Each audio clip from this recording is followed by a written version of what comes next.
November 1944. Camp Concordia, Kansas. A freezing Tuesday morning. A German prisoner named Hannah was running faster than she had ever run in her life. Her best friend Clara was dying on the laundry floor, blood soaking through her dress. Hannah reached the American guard post. She pounded on the door with both fists. When a soldier opened it, she begged him with tears streaming down her face. "Please, my friend is dying. Shoot her. End her pain. Please." She expected him to pull out his pistol. That was what enemies did. That was what the Reich had promised. But the soldier did not reach for his gun.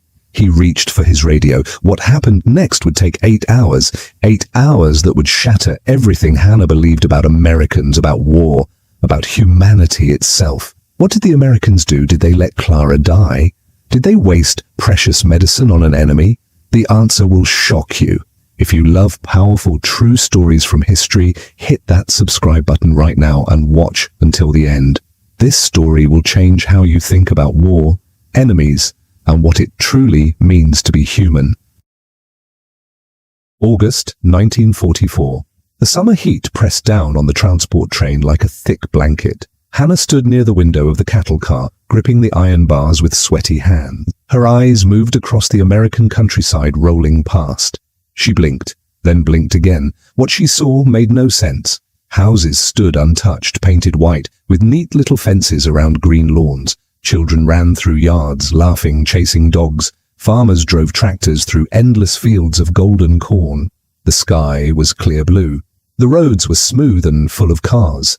No bomb craters, no burned buildings, no piles of rubble where families once lived. Hannah had spent the last 2 years watching Germany turn to ash. She had seen Bremen, her hometown, disappear block by block under Allied bombs.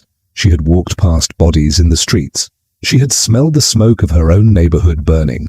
But here, across the ocean, America looked like the war did not exist at all. Beside her, Clara whispered, through dry lips, "Look at it. Nothing is destroyed. Nothing. How can they live like this while our cities burn?" The two women had known each other since childhood. They had grown up on the same street in Bremen. They had joined the Wehrmacht auxiliaries together at 19, trained as radio operators together, and been captured together when their unit surrendered in France. Now, at 23, they were being shipped to a country that seemed to belong to a different world entirely. The cattle car held 40 women. All were German military auxiliaries. Most were in their early 20s. All wore the same look on their faces, fear mixed with stubborn pride. They had been told exactly what would happen to them in American hands. The Reich propaganda had been very clear. Americans were gangsters, criminals, savages with no honor and no discipline. They would starve the prisoners, work them to death, treat German women like animals. One officer had gathered them before the transport and spoken plainly. "Do not expect mercy. The Americans will use you until you break, then throw you away like garbage. That is who they are." Hannah had believed every word. Why would the Reich lie to its own soldiers? The train slowed with a long screech of brakes. Through the bars, Hannah could see their destination rising from the flat Kansas landscape. Guard towers, barbed wire fences, rows of wooden buildings painted dull green. Camp Concordia, one of more than 500 prisoner of war camps that America had built across the country. By war's end, these camps would hold over 400,000 German and Italian prisoners, a small army of enemies, fed and housed on American soil. But Hannah did not know those numbers yet. She only knew that the camp ahead looked wrong. It was too clean, too orderly. The buildings stood straight and solid. The grounds were neat. There were no guard dogs straining at chains, no sounds of screaming. The air coming through the old windows smelled different here. Dry and dusty, yes, but underneath that was something else. Something Hannah had almost forgotten.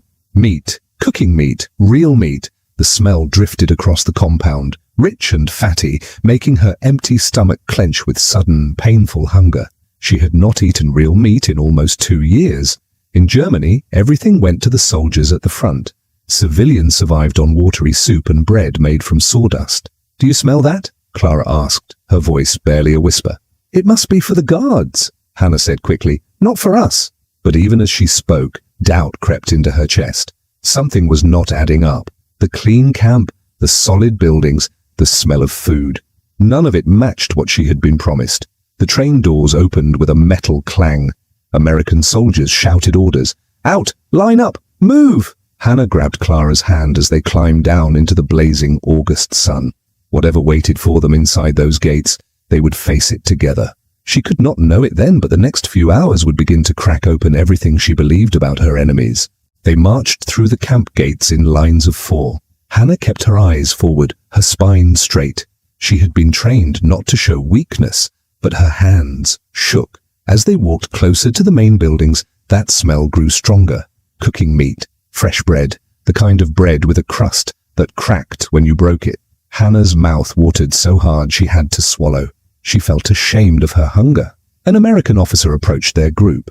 She was young, maybe 25, with blonde hair pinned neatly under her cap. She looked at the German women without hatred, almost with kindness. She spoke in careful German. Welcome to Camp Concordia. You will be treated according to the Geneva Convention. You will receive food, shelter, and medical care. You will be allowed to write letters home. Any questions? Silence. No one spoke. Several women were trembling. One started crying quietly. Clara leaned close to Hannah's ear. It is a trick. It must be. Maybe, Hannah whispered back. But that bread smell was real. The organized camp was real. Where was the cruelty they had been promised? Before entering the main camp, they had to go through processing.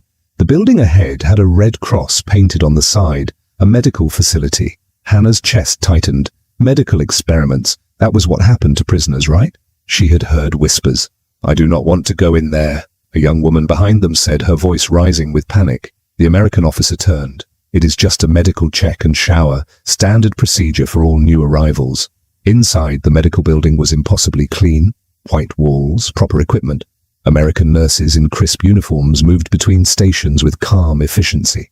One by one, the women were examined. Hannah watched nervously as those ahead of her were checked for injuries, for lice, for disease. The nurses were professional. Distant, yes, but not cruel. When Hannah's turn came, a nurse pointed to a chair. Sit. The examination was quick. The nurse checked her hair, looked in her mouth, examined her hands and feet for wounds. Any pain? Any illness? Hannah shook her head. Good. Through that door for shower. The shower room had white tiles and steam rising in the air. Hannah's hands began shaking harder. This was it. This was where the truth would show itself. But instead of guards with weapons, there was only a middle-aged American woman in work clothes. She handed Hannah a bar of soap. Real soap. White and smooth. When Hannah lifted it to her nose, it smelled like flowers. Lavender, maybe. Shower is hot, the woman said in broken German. Take your time. Clean clothes on bench when you finish. Hannah stood frozen, holding the soap. Hot water. Real soap. Clean clothes, not humiliation, not cruelty. Just basic human dignity. When she stepped under the shower, the hot water hit her skin and something broke inside her. Tears came before she could stop them. For months, she had washed in cold water when she could wash at all. She had been covered in dirt, her hair matted with grime. The hot water ran down her back, washing away layers of filth. The soap made thick white lather in her hands. She scrubbed her hair, her skin, scrubbed until the water at her feet ran clear. For the first time in longer than she could remember, she felt clean. Clean clothes waited on the bench. Simple work dresses, plain but whole. No holes, no tears. They even smelled like laundry soap. Clara emerged from another shower stall, her eyes red. The two women looked at each other without speaking. What was there to say? After processing, they were led to the mess hall. The building was long with windows letting in afternoon light. Inside, rows of tables stood ready. The smell that had been teasing Hannah since she arrived now hit her full strength. They lined up. American cooks served food onto metal trays. Hannah took hers with trembling hands and looked down. Mashed potatoes with real butter melting on top. A thick slice of meatloaf. Green beans, white bread with more butter. And in a small cup, something dark and steaming. Coffee. Clara breathed beside her. Real coffee. They sat at a table with other women from their transport. For a long moment, no one touched their food. They just stared. It could be poisoned, someone whispered. Then why give us showers first? Another woman responded. Why waste the soap? Hannah picked up her fork. Her hand shook as she scooped up mashed potato and brought it to her mouth. The taste exploded on her tongue. Creamy, rich, buttery, real potatoes, not the watery turnip mash, or sawdust bread they had survived on for 2 years in Germany, she started crying again. She could not help it. Around the table, other women began eating. Some cried, some laughed with a sound close to hysteria. One woman ate so fast she choked and had to be patted on the back. The meatloaf was real beef, ground and seasoned and baked. Hannah had not eaten beef in 3 years. The bread was soft and white, dissolving in her mouth. And the coffee, bitter, strong, and real. Not the roasted acorns they had called coffee back home. Hannah noticed American soldiers eating at tables near the back of the hall. They had the same food, the same portions. The prisoners were not being given scraps, they were eating the same meal as their captors. By 1944, the United States was feeding over 150,000 German prisoners of war held in camps across the country. Each prisoner received the same daily ration as American soldiers, 2,800 calories. Meanwhile, in Germany, civilian rations had dropped to less than 1,500 calories per day. "They feed us like they feed themselves," Clara said quietly. The thought made Hannah's head spin. What kind of enemy did that? What kind of country? After the meal, they were shown to their barracks. Inside were rows of bunk beds. Each had a real mattress, a pillow, and 2 folded wool blankets. Hannah pressed her hand against the mattress. It was thin, yes, but real. Not straw on wooden planks. Not the cold floor she had slept on during the retreat through France. She unfolded one of the blankets. Thick wool. Clean. It even smelled fresh. A stove sat in the center of the barracks. An American guard had shown them how to use it before leaving. "Gets cold here in winter," he had said in simple German. "You will need heat. Heat. In winter. For prisoners." That night, lying in her bunk with a full stomach for the first time in months, wrapped in a clean wool blanket, Hannah could not sleep. Everything they had told her about the Americans was wrong. And if that was a lie, what else had the Reich lied about?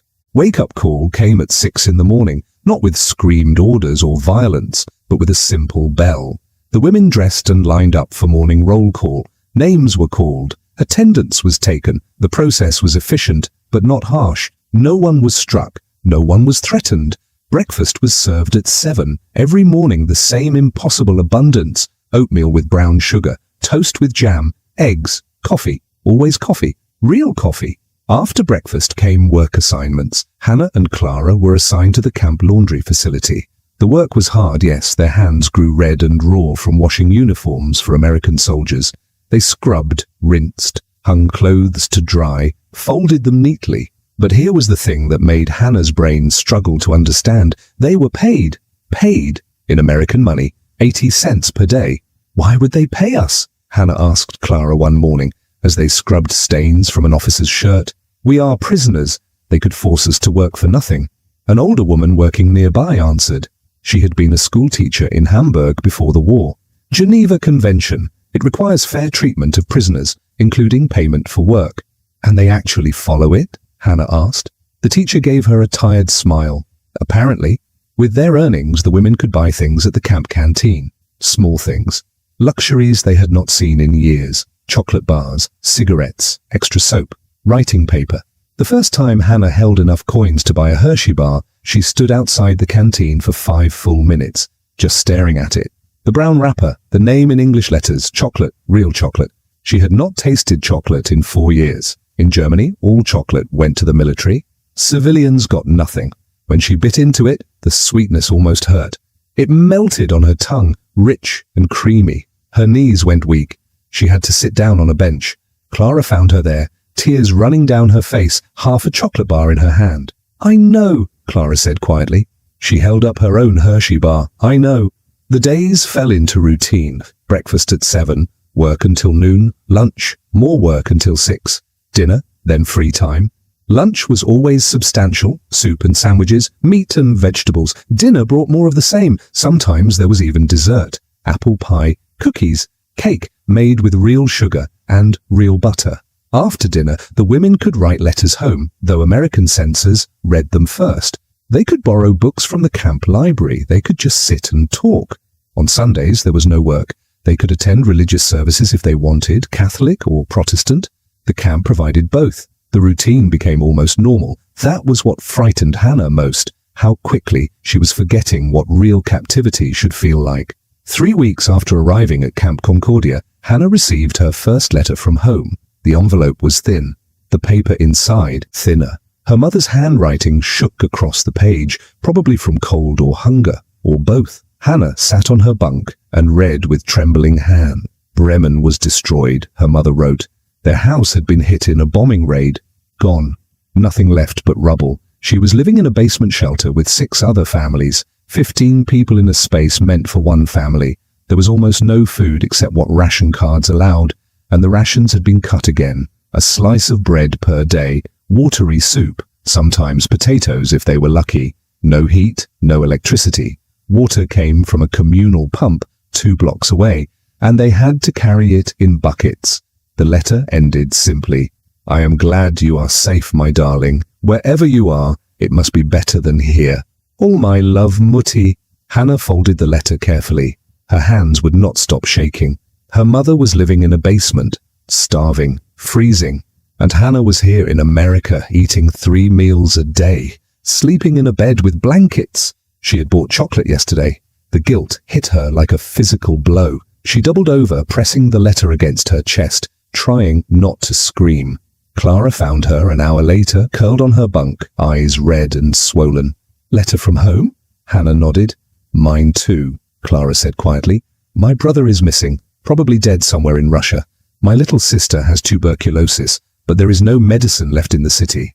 They sat together in silence. Around them, other women read their own letters, crying their own tears. The guilt was collective, suffocating. By late 1944, civilian rations in German cities had been cut to 1,100 calories per day. Children were dying of malnutrition. The elderly froze in their beds.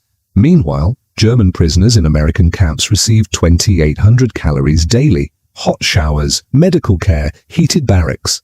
That evening at dinner, Hannah could barely eat. The food tasted like ash in her mouth. How could she swallow this beef when her mother was starving? But she ate anyway, because her body needed it, because refusing would change nothing. The routine continued. Wake, work, eat, sleep, repeat. Hannah started to notice things about the American guards. They were so casual, so relaxed. They chewed gum while on duty. They made jokes with each other. They listened to jazz music on small radios. One guard, a young man named Tommy, who sometimes worked near the laundry building, tried to teach them English phrases. Hello, thank you, please, you're welcome. He was friendly. Not in a threatening way, just friendly. Like they were people, not enemies. After 6 weeks, Hannah noticed something else. Her body was changing. She looked down at her arms one morning. They had filled out. Not fat, but healthy. The sharp angles of starvation had softened. When she caught her reflection in a window, she barely recognized herself. Color had returned to her cheeks. Her hair, washed regularly now, had regained its shine. She looked healthy. The enemy had made her healthy while her own country let her starve. That thought haunted her more than any nightmare. October came, bringing cooler weather to Kansas. The women were issued warmer clothes, sweaters, jackets, proper shoes with thick soles. No one had asked for them. The Americans simply provided them. One morning, while Hannah hung wet laundry on the drying lines, an American soldier approached. He was older, maybe 40, with grey hair at his temples. His name tag read Sergeant Morrison. He held out a pack of cigarettes. Smoke? Hannah hesitated, then took one. She did not smoke often, but cigarettes had become a kind of currency in camp, a way to be social. Morrison lit it for her, then lit his own. They stood in silence for a moment, smoke curling into the cool morning air.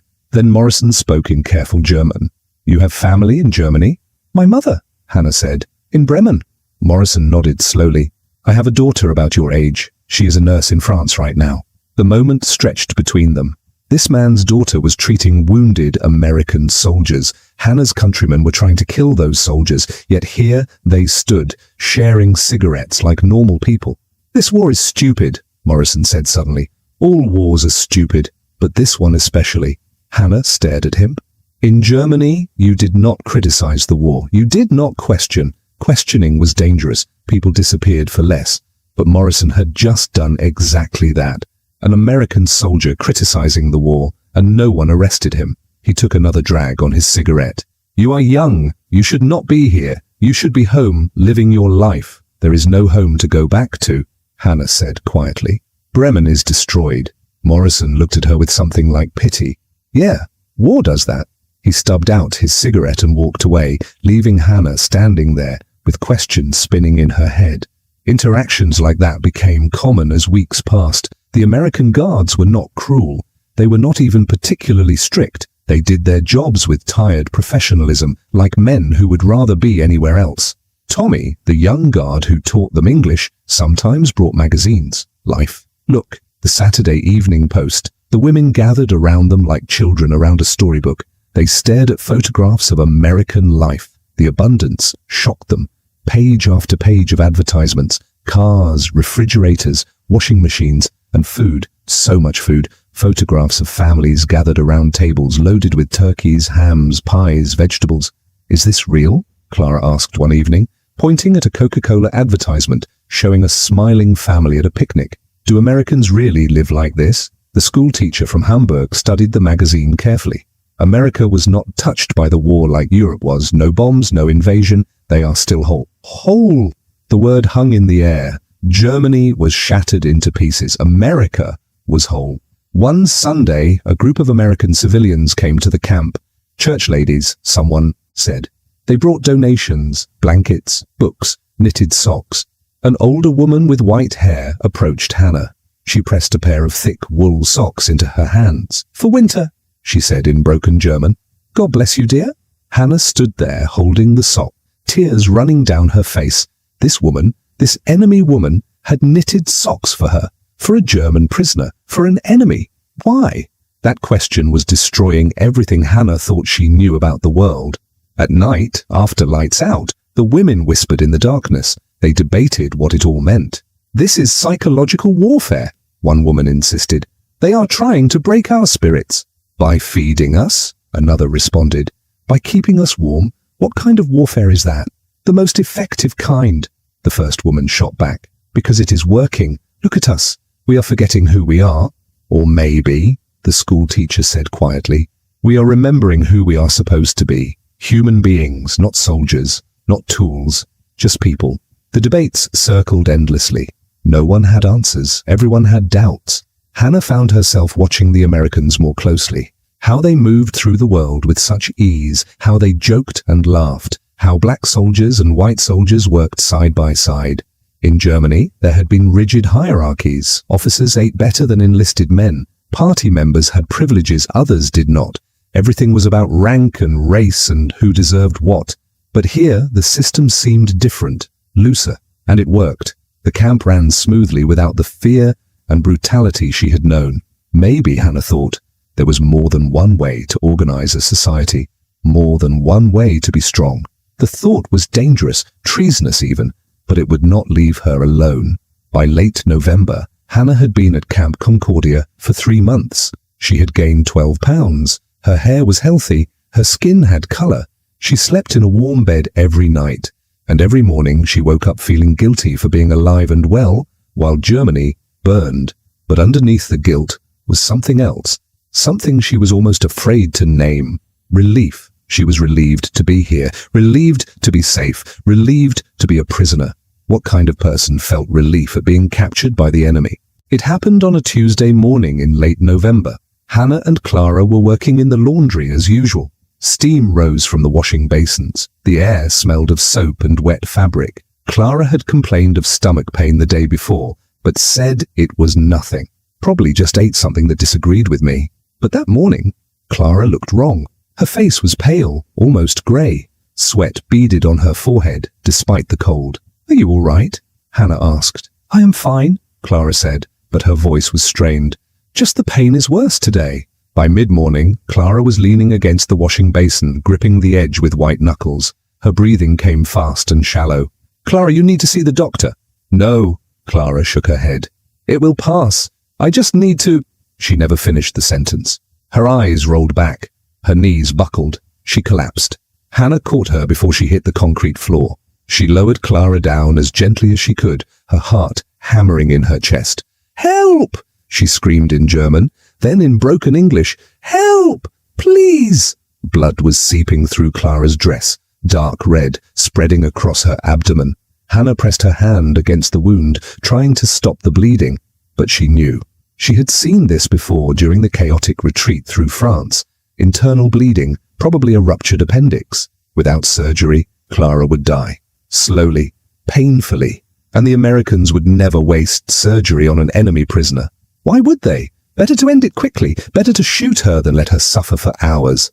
That was mercy. Hannah looked down at her best friend's pale face. They had known each other since they were 7 years old. They had grown up together, learned to ride bicycles together, joined the war together. She could not let Clara die in agony. "Stay with her," Hannah shouted to the other women. Then she ran. She sprinted across the compound, her lungs burning. She reached the guard post and pounded on the door with both fists. A young American soldier opened it, surprise on his face. "Please," Hannah gasped in English. "My friend, dying. Please shoot her. Mercy, please." The soldier's eyes went wide. "Shoot her? What? No, wait!" He grabbed his radio and barked into it. "Medical emergency, laundry building, need ambulance now."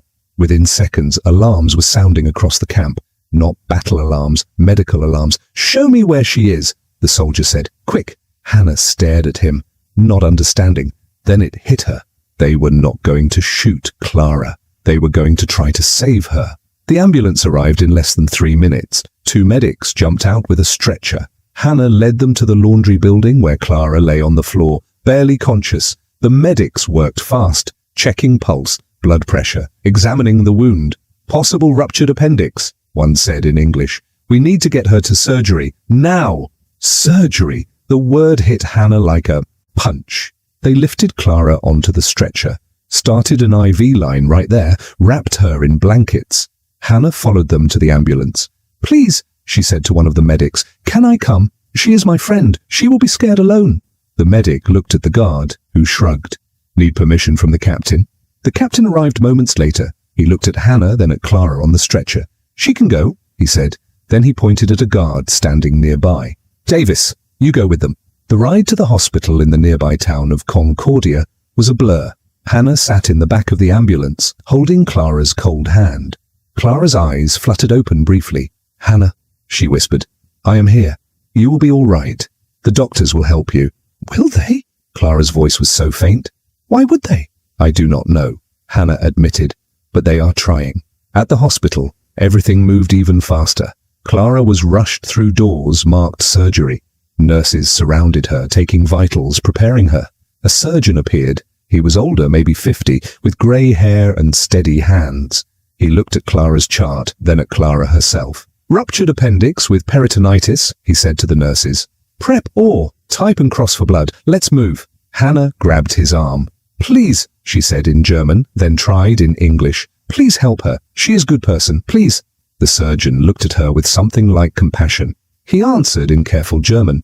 "We will do everything we can, I promise." They wheeled Clara away. Hannah tried to follow, but a nurse gently stopped her. "You have to wait here. The surgery will take several hours." Several hours. They were going to operate for several hours on a German prisoner. Guard Davis pointed to the waiting room. "Come on, we sit." The waiting room had hard plastic chairs and old magazines. Hannah sat down, unable to think clearly. Davis offered her a cup of terrible hospital coffee. She took it. 1 hour passed, then 2, then 3. Other families came and went, Americans waiting for their loved ones. They glanced at Hannah's prison clothes with curiosity, but no one was cruel. One older woman even offered her a sandwich. "You look hungry, dear." 4 hours, 5, 6. The sun was setting when the surgeon finally emerged. His surgical gown was stained with blood. He looked exhausted. Hannah jumped to her feet. "Clara?" The surgeon pulled down his mask. "She is alive. The appendix had ruptured. There was significant infection. We had to clean out the abdominal cavity completely. It was touch and go for a while, but she pulled through." "She will live," Hannah whispered. "If there are no complications, yes, she will need to stay here at least a week, maybe 2. But yes, she should recover." Hannah's legs gave out. She sat down hard, tears streaming down her face. The surgeon sat beside her, still in his bloody gown. "Your friend is very lucky. Another hour and we would have lost her." "Thank you," Hannah managed through her tears. He patted her shoulder gently. "It is what we do. All lives have value. All lives have value." Those 5 words shattered everything Hannah had been taught. The surgeon had spent 8 hours saving Clara's life. 8 hours of delicate surgery, American medical supplies, American blood in the transfusion, American expertise, all for a German prisoner, an enemy, because all lives have value. The Reich had taught Hannah that some lives mattered more than others, that Germans were superior, that enemies were less than human, that resources should never be wasted on the weak. But this American surgeon had just proven that teaching wrong with his actions. Hannah was allowed to see Clara in the recovery room. Clara lay in a hospital bed, pale but breathing. IVs ran into both arms, bandages covered her abdomen, but her chest rose and fell steadily. She was alive. Hannah took her friend's hand and wept, not just from relief, but from the weight of understanding. Everything she had believed was a lie, and that was the most terrifying revelation of all. Clara spent 12 days in the hospital. Hannah was allowed to visit every day, always with guard Davis escorting her. The hospital staff treated Clara like any other patient. The nurses checked on her regularly. They changed her bandages, brought her meals, gave her pain medicine when she needed it. One nurse, a young woman named Betty, was especially kind. She brought Clara extra pillows, helped her sit up to eat, chatted with her in broken German about simple things. The weather, Betty's cat, a movie she had seen, normal conversation, human conversation, as if they were not enemies at all. On the 4th day, Clara was awake enough to really talk. Hannah sat by her bed holding her hand. "I thought I was going to die," Clara said quietly. "I could feel it. The darkness coming. I thought you would too," Hannah admitted. "That is why I asked them to shoot you. I thought it would be mercy." Clara smiled weakly. "But they did not shoot me. They saved me instead." 8 hours, Hannah said. "The doctor told me. 8 hours of surgery." They sat in silence for a moment. "Hannah," Clara said finally, "we were lied to about everything." "I know. The Americans are not monsters. They are," Clara's voice caught. "They are better than we were. Better than the Reich." Saying it out loud felt like treason, but it also felt like truth. When Clara was finally released and returned to camp, the other women crowded around her. They wanted to hear the story, wanted to know what happened. Clara told them about the surgery, about the surgeon who worked for 8 hours, about the nurses who treated her with kindness, about the American blood that now flowed in her veins from the transfusion. The story spread through the entire camp. It became a turning point for many of the women. If the Americans would do that for one prisoner, what else had they been wrong about? Hannah wrote to her mother about it. She tried to explain what she had learned, what she had seen. "Mutti," she wrote, "I have witnessed something here that I cannot explain. The enemy treats us with more humanity than we ever showed anyone else. I am ashamed of what we believe. I am ashamed of what we supported. But I am also grateful to be alive and to have learned this truth, however painful it is." She did not know if her mother would understand. She did not know if the letter would even reach her, but she needed to say it. The war would end eventually. In May 1945, Germany would surrender. Hannah and the other prisoners would be repatriated. They would return to a country in ruins, to families broken by loss, to cities reduced to rubble. But they would return, changed. They carried with them the knowledge that mercy is more powerful than cruelty, that kindness can destroy false certainty more completely than violence ever could. Clara lived another 50 years after that day. She married, had children, built a life in post-war Germany, but she never forgot the American surgeon who saved. Every year on the anniversary of her surgery, she lit a candle and said a prayer of thanks. "He did not have to,"